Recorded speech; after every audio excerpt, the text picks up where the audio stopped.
নমস্কার বন্ধুরা, পম্পা ছোট্ট রান্নাঘর থেকে পম্পা বলছি। আজ আমি বানাবো বাঙালির রান্না মোচার বড়ার তরকারি। কিভাবে বানায় তোমরা দেখতে থাকো। মোচাটাকে ছোট ছোট করে কুঁচোনো হয়েছে। মোচাটা ভালো করে আমি ধুয়ে রেখেছি, তার সাথে একটা আলু ভালো করে ধুয়ে রেখেছি। এবার এই দুটো আমি একসাথে সেদ্ধ। মোচাটা আর আলুটা কুকারের মধ্যে দিয়েছি। আমি খুব সামান্য এতে জল দেব,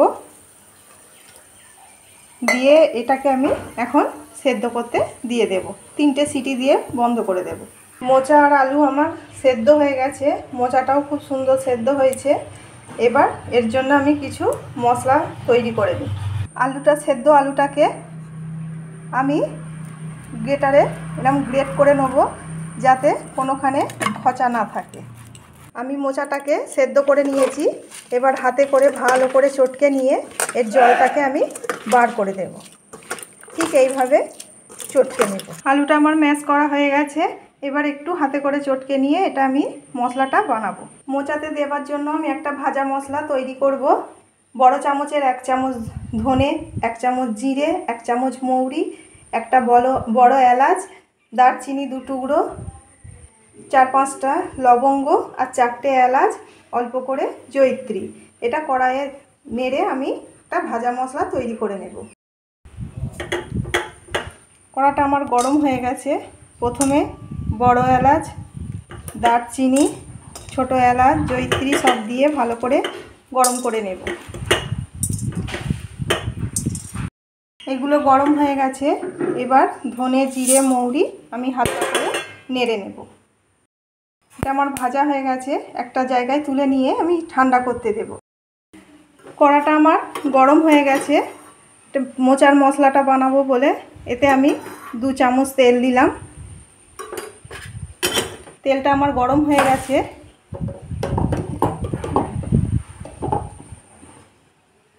দেব অল্প করে আদা বাটা,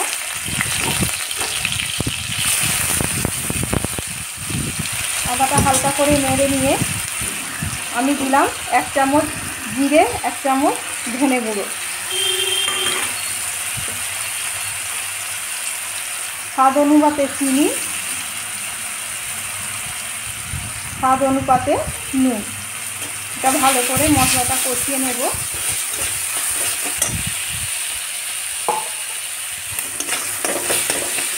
মশলাটা কষানো হয়ে গেছে। এতে গ্রেট করা আলুটা আমি দিয়ে দেব। গ্রেট করা আলুটা দিয়ে দিয়েছি, আর দিয়ে দেব চটকে রাখা মোচাটা।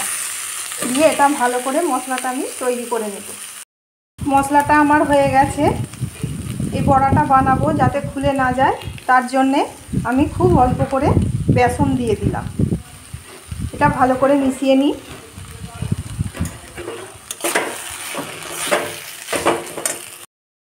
ভেজে রাখা গরম মশলাটা আমি অল্প করে দিয়ে দিলাম। এবার এটা আমি নামিয়ে নেব।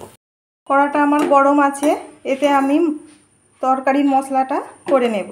প্রথমে আলুটাকে লাল লাল করে ভেজে নেব। এখানে পরিমাণ মতো আমি তেল দিলাম।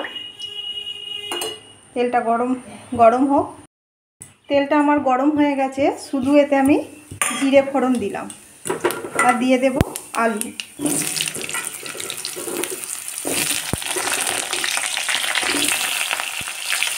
আলুটা লাল লাল করে ভেজে নিই। আলুগুলো লাল লাল করে ভাজা হয়ে গেছে। এবার এটা আমি তুলে নেব। তেলটার মধ্যে 2টো তেজপাতা, অল্প করে জিরে দিলাম।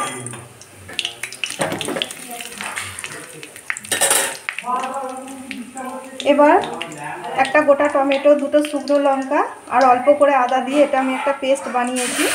এটা আমি তেলের মধ্যে দিয়ে দিলাম। আর দেব 1 চামচ ধনে গুঁড়ো, 1 চামচ জিরে গুঁড়ো, 1 চামচ হলুদ গুঁড়ো, 1 চামচ কাশ্মীরি লঙ্কার গুঁড়ো।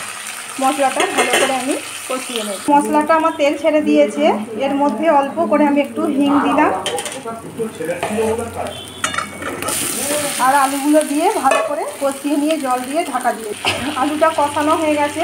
এবার এটা আমি জল দিয়ে সেদ্ধ করতে দেব। কড়াটায় অল্প তেল আছে।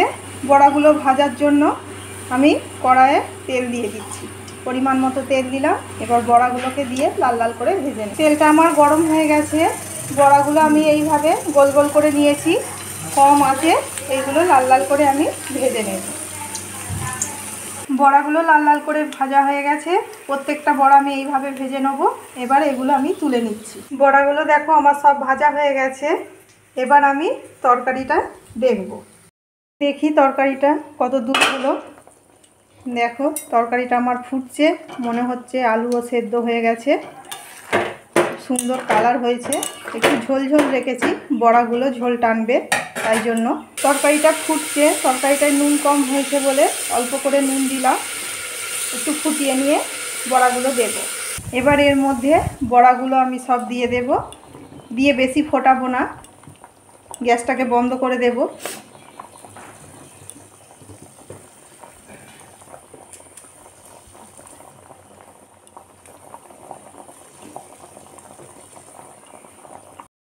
আমার হয়ে গেছে তরকারিটা। এতে দিলাম আমি অল্প করে ঘি আর দেব 1 চামচ মতো গরম মশলা ছড়িয়ে দেব। দিয়ে এটা আমি নেড়ে নিয়ে ঢাকা দিয়ে দেব। আমার এই মোচার বড়ার তরকারি যদি তোমাদের ভালো লেগে থাকে অবশ্যই কমেন্টে জানাও।